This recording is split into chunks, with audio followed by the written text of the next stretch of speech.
Makinig? Opo! Matuto? Opo! Kumanta? Opo! At tumugtog? Opo! Sa hapon na ito ay mag-aaral tayo ng musika. Asignaturang mahal nyo. Muli, ako si Teacher Fritzy at ihahatid ko kayo sa ating mundo ng musika. Okay, good afternoon, grade 4. Good afternoon, Ma'am Pris. Good afternoon, Ma'am Silvia. Good afternoon, Ma'am Lex. Mabuhay! Okay, please be seated. So, para sa ating aralin ngayong hapon, bago tayo magsimula, naalala niyo pa ba ang ating nakaraang aralin sa musika? Opo! Ito ay may kinalaman sa isinusuot sa ating daliri. Opo! Ano ang pamagat ng ating tinalakay dati, yes, Janelle? Ate ko po. Atin po pong singsing, saan nga lugar nagmula or originated? Ang awitin na yun, Jamaica. Pampanga or ang awitin yun ay Kapampangan Song. Okay, isa pang tanong. Dahil Kapampangan Song, ang ating po pong singsing, ano nga ibig sabihin nun sa Tagalog? Ang ating singsing, mayroong kumpleto dapat tayong malaman. Pero nice try, Francis. Sino nakakaalam? Ako ay May okay, ako ay may singsing. Muli, ating aawitin ang ating tungkong singsing kasama ng ating pagpalakpak para sa rhythmic pattern. Handa na ba kayo? Opo!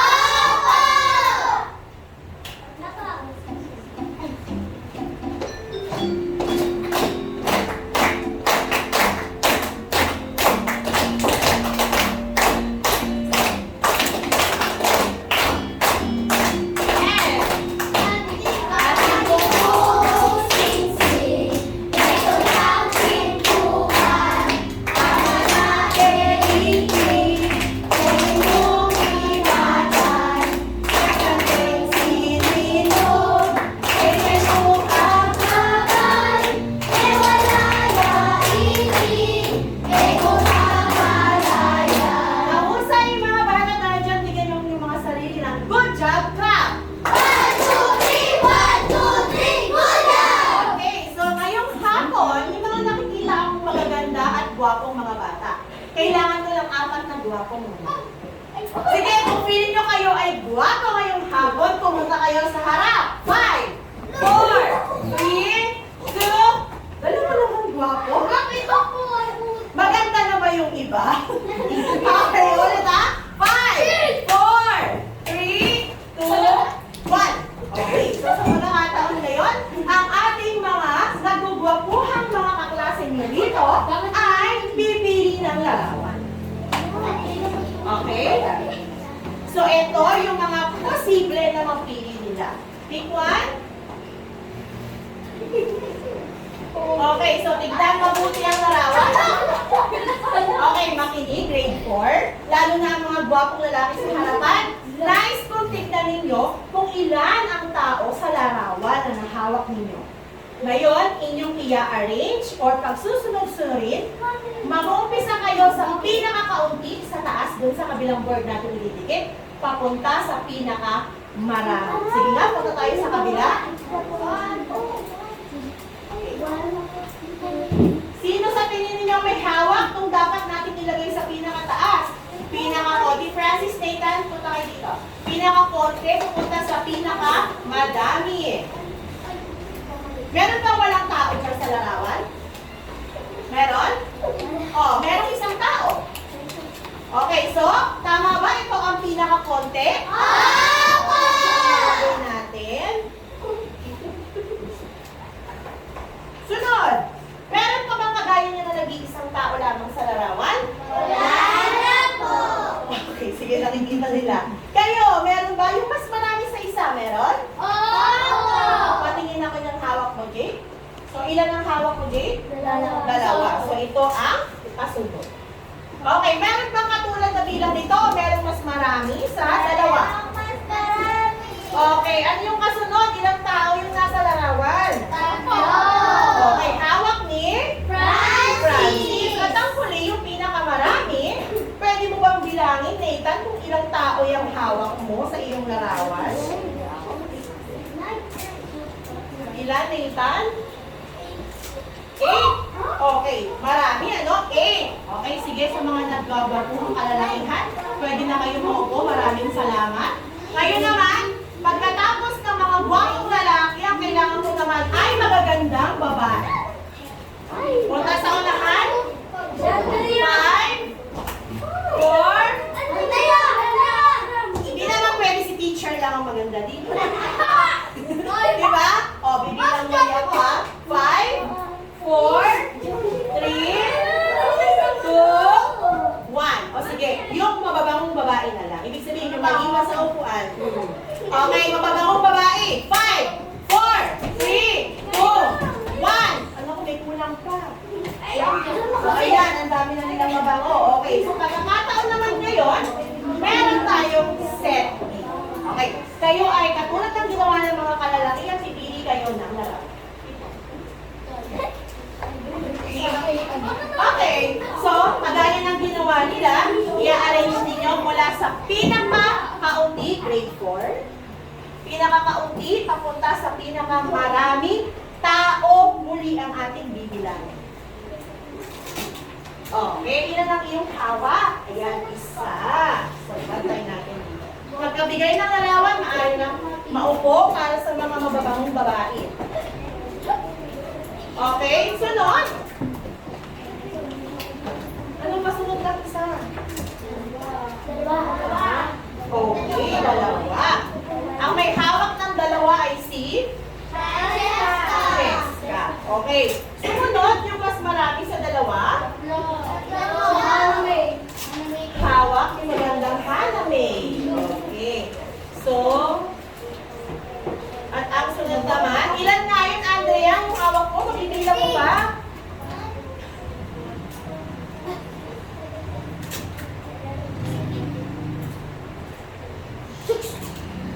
Okay. So, 16.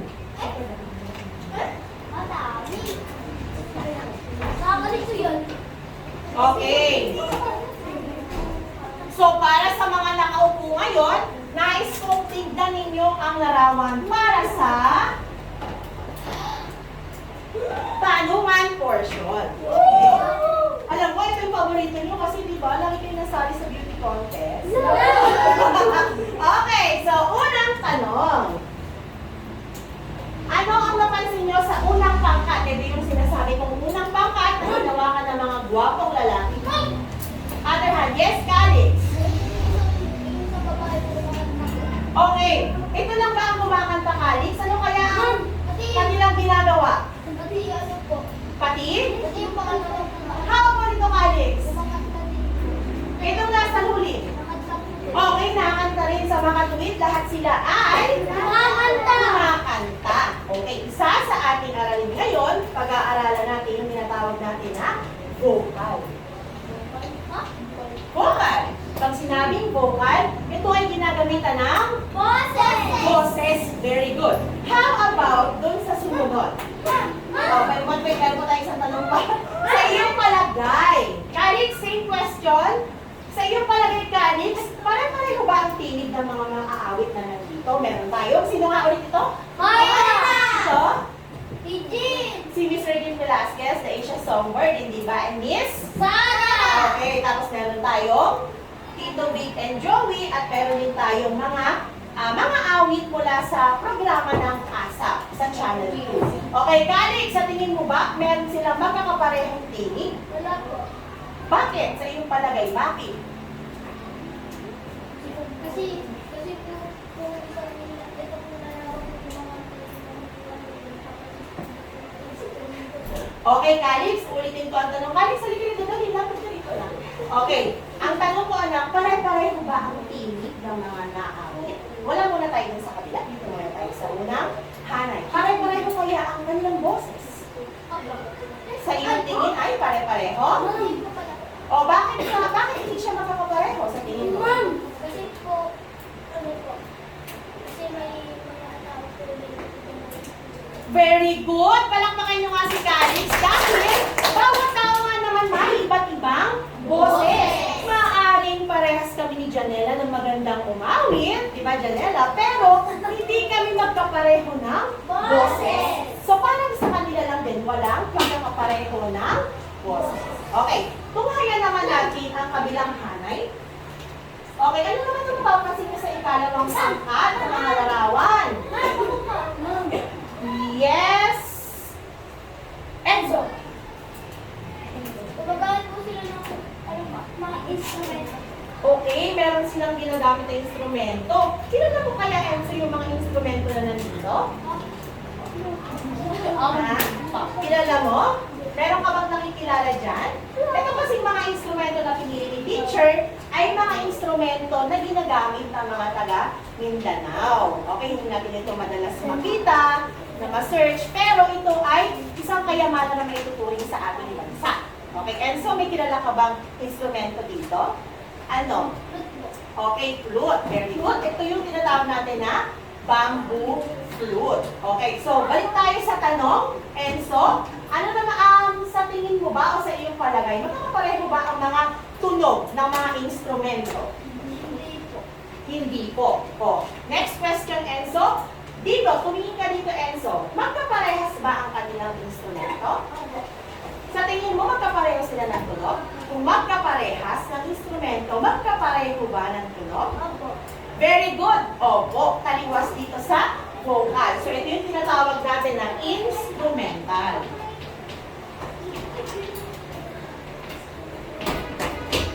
Okay, pareho sila. So, pareho sila ng tunog. How about dito sa huli? Sa iyong palagay, Jamaica, ito bang mga larawan na nasa ilalim? Ito yung Rondalia group. Okay, magkakapareho sila ng hawak na mga instrumento. Pare-pareho ba ang tunog niyan? Sa tingin mo, pare-pareho? Okay, kasi sa Rondalia group, iba't iba. Isa siyang pamilya ng mga string instrument, pero magkakaiba ng uri ng gitara na ginagamit. Merong hugis bilog, merong sexy, parang katawan ng tao, merong pabilog, may sexy, may pahaba, at kung ano-ano pa. So yan ay magkakaiba naman sila ng pinoproduce na tunog. Okay.